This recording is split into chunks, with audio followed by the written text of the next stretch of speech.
we've already done the A of our introduction, which was the attention getting hook.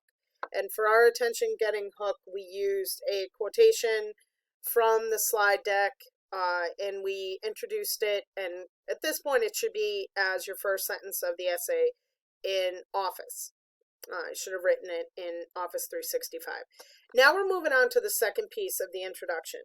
And that piece of the introduction is background knowledge. So you always, no matter what you're writing about, you need to give the reader a little bit of background knowledge about what it is you're going to be writing about.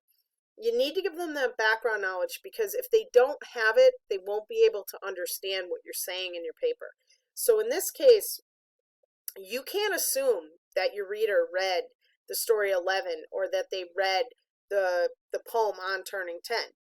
And you need to realize that if your reader doesn't understand just a basic summarization of what that poem and what that story is all about, that they likely will not understand what you're trying to prove in your essay.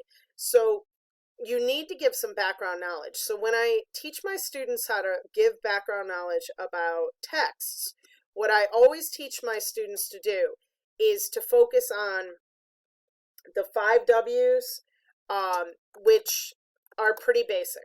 Who is the story about? What happened in the story? When does it happen? Where does it happen? Why is it important? Okay, so think about who, what, when, where, why.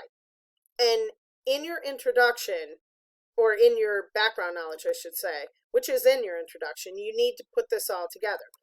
The story 11, and I'm putting it in quotations because it is a story, I should be underlining it, but that's okay.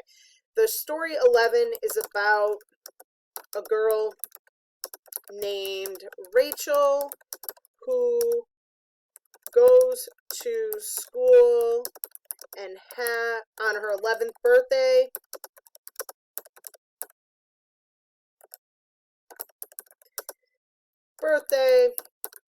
and has a horrible day, right? So I gave you who, Rachel, what happened, she goes to school, okay, horrible day, when, 11th birthday, where, school, why is it important, her birthday's ruined, okay? In the poem, you might talk about he's about to turn 10, he's looking out his window, he's feeling like his childhood's behind him, and he's lost everything. Whatever you want to do for a summarization. But the next 2 sentences really should each be a 1-sentence summary of the poem and the short story using the 5 W's. So who is in the poem? Who's the poet?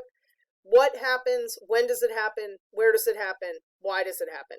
Okay, you can use this sentence as your background sentence for 11 if you want to. You can also write your own.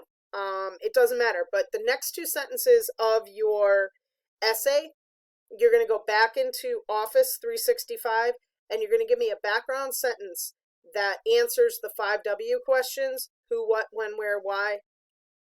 Okay, and you're going to give me a sentence that answers those questions for 11 and then another one for the poem On Turning 10.